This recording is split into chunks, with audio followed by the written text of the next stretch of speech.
Hello and welcome to Portfolio Matters. Today we will be doing a deep dive into the copper market. But before that, Richard will read the disclaimer. Take it away. Thank you, Keith.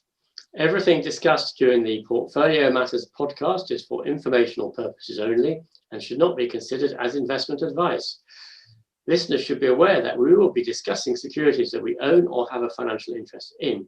Please do your own research or consult a professional investment advisor before making any decisions regarding topics mentioned on the show. A full disclaimer can be found at the end. Thank you, Richard. Right, so why are we talking about copper? Well, the short answer is that copper mining shares and the copper price have absolutely exploded this year. So this is the share price of the world's largest copper producer, Freeport-McMoRan, which is listed in the US, but I think it's a Canadian company. But you will see that since its lows in March, the share price has gone up sixfold. I'll repeat that, sixfold. So the question is this telling us something about the copper market and there's a structural problem here, which is an opportunity, or has the market got ahead of itself? So Richard, do you want to take over? Okay, Keith. So this is showing what happens to copper, what the copper requirements are for the various things that we're moving towards as part of our ESG, environmentally friendly energy manufacture, is concerned. So hybrid vehicles will use 85 pounds of copper as opposed to a conventional car, 18 to 50 pounds. Plug-in hybrid electric vehicle, 132 pounds. Battery electric vehicle, 183. Hybrid bus, 196. And a battery electric bus, a massive 814 pounds or 350 kilograms. The ambition to create a huge worldwide fleet of electric vehicles is obviously going to increase copper demand very significantly. So this chart simply shows what goes into an internal combustion engine car versus an electric car. And you can see that steel is very similar. There's a bit more aluminium in a electric vehicle, which I guess is part of the battery. There's quite a lot more copper that goes into, as we discussed earlier, maybe twice as much copper, which is undoubtedly due to the battery and the wiring. And then other is appear to be heavier, actually. It was quite interesting. The batteries are very heavy, aren't they? They are. And also, actually, I should add that the majority of the current batteries is nickel. So that increase in weight will largely be nickel. Yeah. Okay. So here, what we have is a projection of demand for copper from electric vehicles. And what it's saying is that by 2030, this is projecting more than 250,000 tons of copper needed per year, part of the windings in electric vehicles. It actually says in the windings of electric traction motors, which doesn't therefore include copper in batteries. So 250, if you say all the copper in an electric vehicle is within the windings of an electric motor, I'm not quite sure how true that is, then... Sorry, Richard, there is really hardly any in the battery itself. Is that right? Yeah. Okay. So basically, copper is used as the conductor to take electricity around the car, but it's not actually used in the battery. Okay. So anyway, so 80 kilograms per vehicle, that equates to around about 12 vehicles per ton, or 250,000 tons times 12 is around about 33 million vehicles a year. And that conforms with, if you do a projection of, look up a projection of how many electric vehicles will be manufactured each year in 2030, 3 million is 20% of total vehicle manufacture So I would be surprised if it was any less than that, and it might well be more.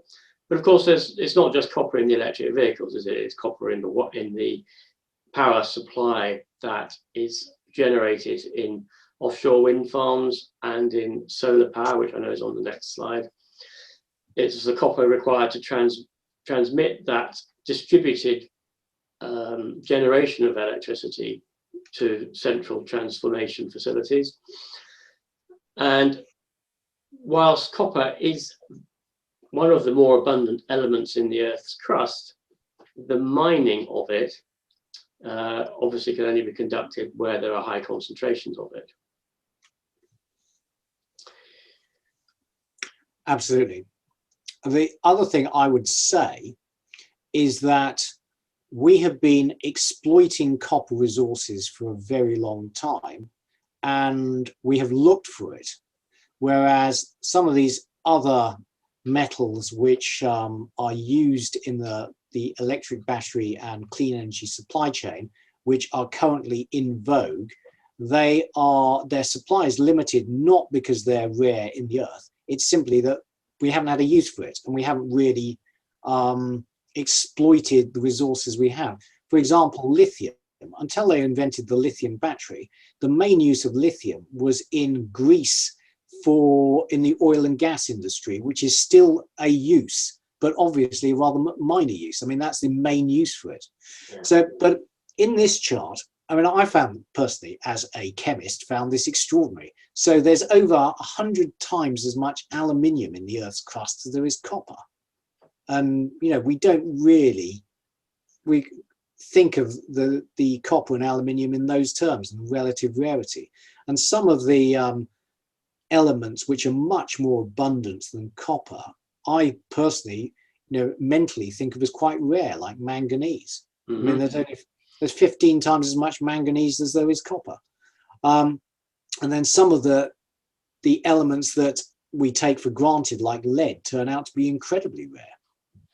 So what I wanted to take away from this chart is that copper actually is much less abundant than some of the metals we take for granted, and that we have really been exploiting it for a long time, as shown in this chart. So you'll see the grades in the mines in Chile, which are the main source, have been declining very steadily. And that means, if you think about it, that means we have to process a lot more rock to get out the same amount of copper. So in 1999, the grade average was 1.4%. It's now down to 0.65%. So it's more than halved. So if you think about it, that means you have to process twice as much rock, you have to move twice as much rock, you have to crush it, etc., all of which there are energy costs to doing that. So your energy cost per pound of copper has doubled in the last 20 years. So what this chart shows is that, you remember in the last chart we were talking about how grades in existing mines are steadily declining, which means that we can't rely on existing mines to increase production. So we need new mines. Now, if you look at the white line on this chart, that is the exploration budget. So it's how much global mining companies are spending trying to find new resources. And if you look at the blue bars, that is the number of new discoveries. And as you'll see, what this chart is showing you is that we've been spending money and we just can't find them. Yeah. And in addition, it takes 10 years to bring a new mine into production. And one of the most renowned new mines, the Oyu Tolgoi mine in Mongolia, is massively over budget and has taken vastly longer to bring into production and is not in production. So all that seems to suggest that copper, there's growing demand and falling supply for copper. And you might think that that means that the copper price should go through the roof because we have a structural problem here. However, this is a chart from Visual Capitalist from 7 years ago. And so if you look at this, it was then forecasting primary demand to keep on growing. And that's frankly before the current emphasis on clean energy really took off and accelerated in the last couple of years. So even then, 7 years ago, they're forecasting growing copper demand. And they were also forecasting that the supply of copper would decline from existing and known new mines, creating this enormous deficit by 2028, which came largely from declining production. Okay, so if we cut forward 7 years to now, what are the actual production? Well, far from declining, as always, never underestimate human ingenuity. We now have a load of new mines coming online, and actually copper production is going to increase by 30% over the next 8 years. So, you know, the one thing I'd say is whenever you read these forecasts of peak copper, peak oil, you know, basically human beings are remarkably resourceful, and we will find this stuff. You know, so where does that leave us? So, sorry, before we go, so this is the copper price. As you can see, copper price has shot back up. It's back up to the highest it's been since 2011. Actually, Richard, do you want to take over? Yes, so this is the Global Copper Miners Share ETF, mining companies ETF, which is actually similar to Freeport McMoran. It's actually only gone up 3.5 times, very roughly. And clearly all these copper mining companies are on a roll. Keith, next slide. So the price of copper now is very similar to what it was around about 10 years ago. And this I found from the 7th Asian Copper Conference in September 2011. So similar price of copper to now. And I was looking for what the opportunities are for substitution. I couldn't find anything actually much more recent than this that presented it any better. So basically they're saying that if the price is under $5,000 a ton, there is little substitution because there's basically no economic incentive to substitute. Between $5,000 and $8,000 a ton, you start to get our research and develop to see whether there are what methods of substitution might work. But manufacturers don't really want to put the results into commercial production because the increased costs outweighs of making the changes to production processes outweighs the cost of just sticking with copper at a higher price. But between 8,000 and 10,000 dollars a ton, then there becomes more of a financial incentive to implement substitution where you can. And companies, research departments start to look about how you can remove copper completely and implement some other material. And then above 10,000, everybody needs to find a substitute because basically it's making the product too expensive. But the question is, what are the substitutes for copper? And in some senses, they're not very good. So as a conductor, copper is, apart from silver, copper is the best conductor. We don't use silver because it's too rare. Copper is the best conductor. You can substitute aluminium as a conductor, but it has only 60% of the conductivity of copper. And it also corrodes more easily, it's more chemically reactive. You can substitute plastic into copper pipes for plumbing, commercial domestic plumbing. And 30 or so years ago, copper motor vehicle radiators were replaced with aluminium motor vehicle radiators. So there is an element of substitution, but in terms of the current technology, I don't think there is any major substitution. But of course, what we are talking about is massive advances in battery technology and motor technology. And we don't know whether there will as a consequence of an increasing copper price now, we don't know whether that is going to be a big spur to develop better technologies that use less copper. And given that we're talking about a 5 to 10 year process for the copper shortage to really start to develop and become somewhat extreme, if that is the way it goes, there's plenty of time for substitutes to be developed. So I don't think that this is something that can be dismissed. Great, thanks, Richard. Very interesting. But I would add a couple of things. First of all, in the batteries themselves, I don't think copper is going to be a significant portion. None of the stuff I've been reading about battery chemistry mentions copper. They talk about, manganese, cobalt, it's nickel, etc. And where copper is used is in the conductivity.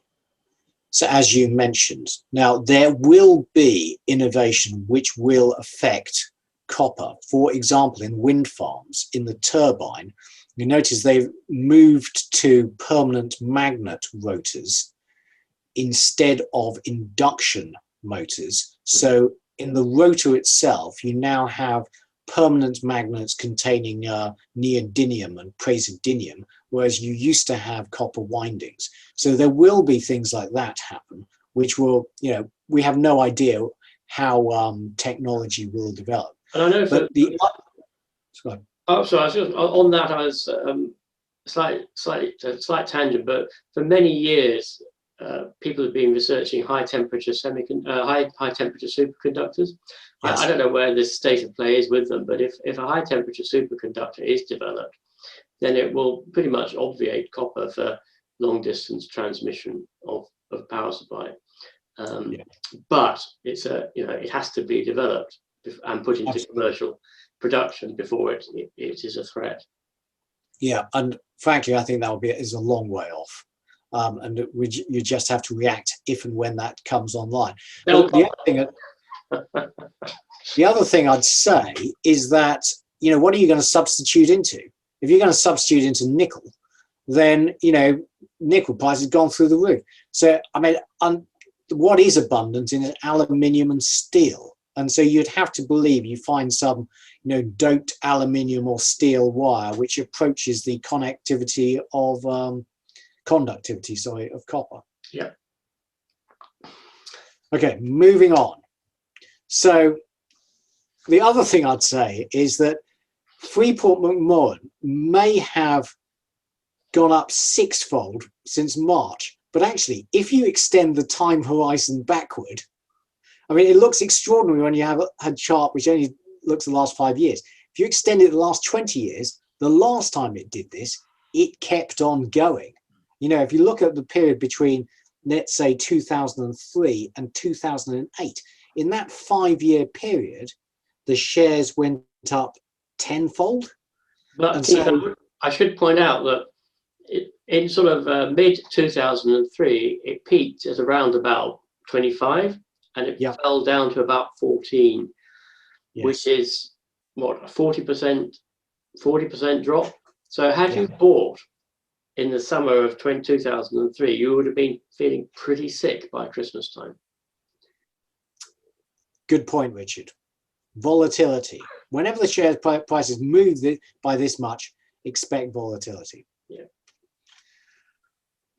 So, after all this discussion, where are we left? Okay, so there is a supply forecast in the long term, and frankly, on fairly conservative predictions of electric vehicle adoption. However, you'll notice that on a 20% market share for pure battery electric cars, they were forecasting 250,000 tons a year of copper required, which was a marginal increase of 230,000. And given that we mine 20 million tons, that's what, a 1% increase? It's a tiny element of the total forecast supply increase. Yes, but it occupies quite a much larger than 1% increase in the copper demand in people's brains. People think, actually, we're going to need lots of copper. They don't then look into it and say, actually, we only need 1% over the next 10 years. Yeah. And given we're going to increase supply by 30%, it seems that... the little sum you can do, Keith, is if 20% of cars are electrified, and that uses 250,000 tons. Well, if you do the whole lot, that uses 1.2 million. Yeah. If you do the whole lot by 2030, you need an additional 1.2 million tons a year of copper supply. A 30% increase over the next 8 years gives you 6 million. So even if you take electric vehicles to the maximum production levels that one can sensibly foresee, it uses roughly 20% of the additional supply that is going to be coming on over the next 8 years. Yeah, but I think if you did get 6 million tons required, then you either have to grow production by 6 million tons, or you have to take copper from other uses, and that, I think, that would force the price right up and force substitution, which we've discussed. But I mean, then you're talking about, moving to 100% electric vehicles in the next 10 years. Which won't happen. No. So, and the other thing I'd say is that undoubtedly there's loads of stockpiling going on in China at the moment as a result of Chinese stimulus. So, Richard, where do you think we are? Well, I think we're at an interesting point, Keith. There clearly is going to be increasing electrification of the world, increasing demand for copper. But I don't think it's a no-brainer that the price of copper is going to go up, because the increase in demand is relatively slow. We have concluded that there is actually going to be likely to be more supply coming on than perhaps people feel, and that a lot of the marginal demand is in motor vehicles, which is a small percentage of total demand. Yeah. So are we in a copper bubble? Well, I hate to see these exponential charts. Basically, whenever you get this much of volatility, you get volatility. And I would expect going forward the share price and the copper price to come down a bit, giving you opportunities to get in at better prices if you are a copper bull.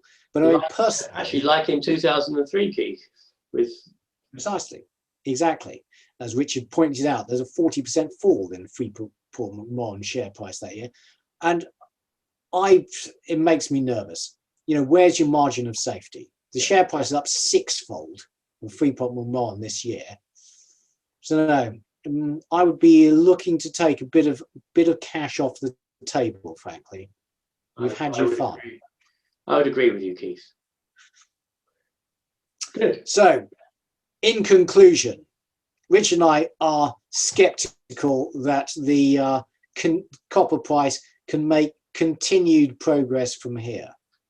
Yeah. But thank you for joining us, and it's goodbye from Richard Wheater. And it's goodbye from Keith Jordan, and the only thing to say now is the full disclaimer. Actually, before we do that, press like and subscribe. Yes. Bye. Goodbye. Full disclaimer. The material and information contained in this podcast is for information and entertainment purposes only, and should not be relied upon for making a business, legal, or any other decision.